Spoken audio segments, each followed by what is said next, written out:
जाफुंसार फालांगि एबा समाज सिबियारि मनरन्जन ब्रह्मजों लोगोसे बिटिआरनि मावफुं सोद्रोमा उखिल मुसाहारि बिथांमोनहा हगमाबिल गामिजों लोगोसे मोन 8 गामिनि हाफोरखौ लङा दैमाया खुरखानायखौ नुनानै अनसुंथाइ हरदों।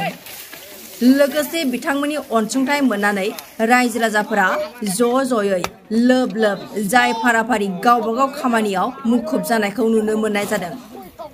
बे समाव ओनसोलनि रायजो राजाफोरा बिथांमोननि अनसुंथाइ मोननानै जोबोद गोजोननाय फोरमायदों खौरांनि गेजेरजों।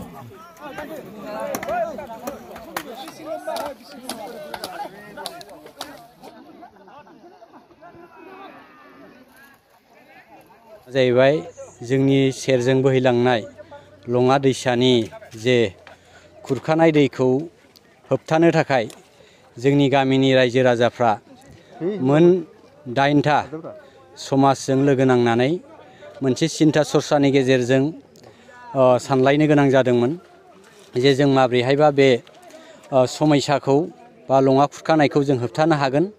बेखौ नोजोर बोनानै जोङो सावरायलायनानै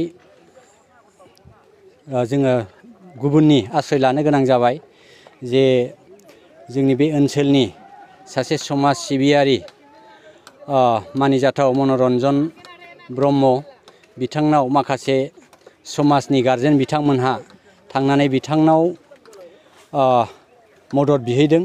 बे लेखानो बिथाङाबो जोंनो मददखौ हरदों।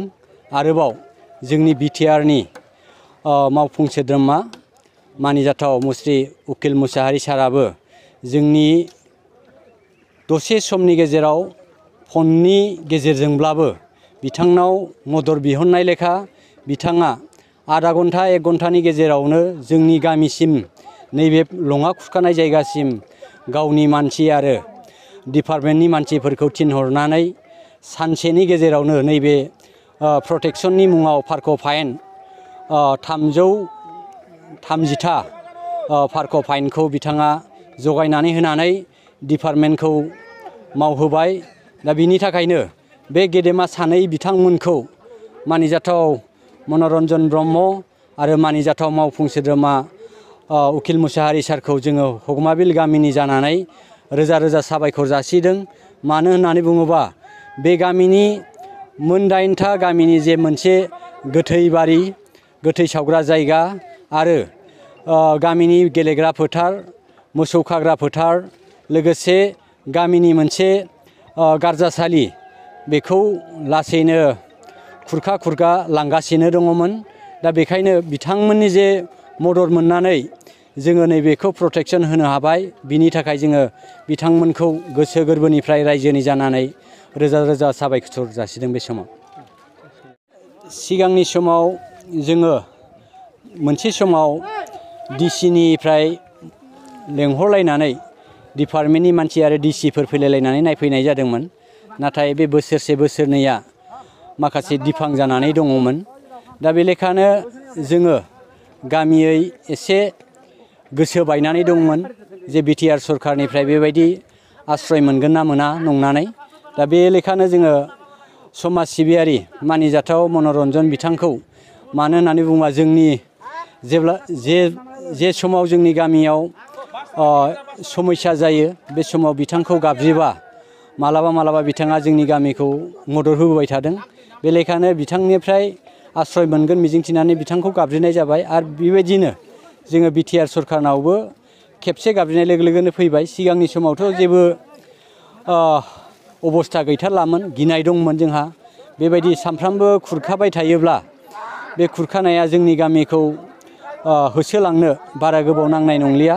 बेखौ लानानै जोंनि गामिनि सिनियर गारजेनफ्रा जोंनि सायाव मोनसे खुद्रिनाय भाब दंमोन जे नोंथांमोन थानायाव मानो बेबायदि जानो मोन्दों, नोंथांमोनहा गिदिर गोलावफोरजों आखाइ दङ, अब्ला नोंथांमोनहा मानो बेफोरबायदिखौ आश्रय लायाखै, बेबायदि मोनसे खोथा खोनासंनांनाय अबस्था जादोंमोन। नाथायब्ला जोंबो मिथिगौ मालाबा सरखाराव फान्डफ्रा मिलायैयाव बेबायदि जानो गोनांबाय। नाथायबा एबारहाय जोंनि खावलायनाय बायदि मानिजाथाव EM दै बिफाननि EM मानिजाथाव उखिल मुसाहारि सारा जोंनि खावलायनायखौ लाखिनानै जेबो गावनि फान्ड मोनस्लाबैयावब्लाबो एमारजेन्सि फान्डआव बेखिनि खामानिखौ मावनानै होबाय बिनि थाखायनो रोजा रोजा साबायखर जासिबाय। जोंनि हगमाबिल जे गामिनि जे सिङाव जोंहा मोनसे गेलेग्रा फोथार, बे फोथारा दिनै दैनि बे लङा दैनि खुरखानायाव गोबां खहा जाबाय।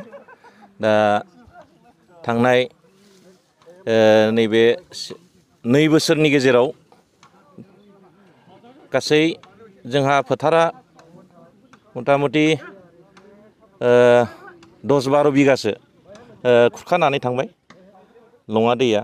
दा बेनिखायनो नैबे जोंनि लङा दैखौ प्रटेक्सन होनो थाखाय बा फोथारखौ प्रटेक्सन होनो थाखाय बा गामिखौ प्रटेक्सन होनो थाखाय जोङो दिनै सरकारि भाबै गभर्नमेन्टआव जोङो बहुतबार जोङो बे खामानिखौ मावजानो लुबैदोंमोन। नाथाय दिनै जोंनि गेजेराव सासे दिनै जोंनि गामिनि जानानै जोंनि गामिनि अलखदखौ नुनानै जोंनि ओनसोलनिनो सासे मा होनो समाज सिबियारि बा कन्ट्राक्टर मनरन्जन ब्रह्म बिथाङा जोंनि गामिनि हालोदखौ नायनानै बिथाङा अनसुंथाइ हरदों।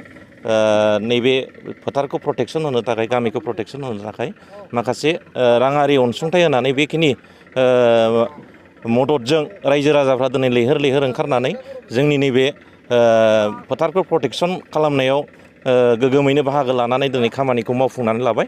दा बिथांनिसिम आङो रायजो राजानि जानानै जोबोद साबायखर बावदों आरो बिथाङा भबिष्यतआव जाहाथे रायजो राजानि बे रोखोम मोनसे मोजां खामानि मावलांगोन होननानै आसा थिनानै आङो बेखिनियावनो दोनथ'नाय जाबाय। गोजोन्थों। औ दा वाटार रिसर्सनि मानगोनां EM उकिल मुसाहारि बिथाङाबो बेखिनिखौ एसे मदद खालामहरदों आरो बेखिनिजोंबो हयथ' प्रटेक्सना जायाबो जानो हागौ।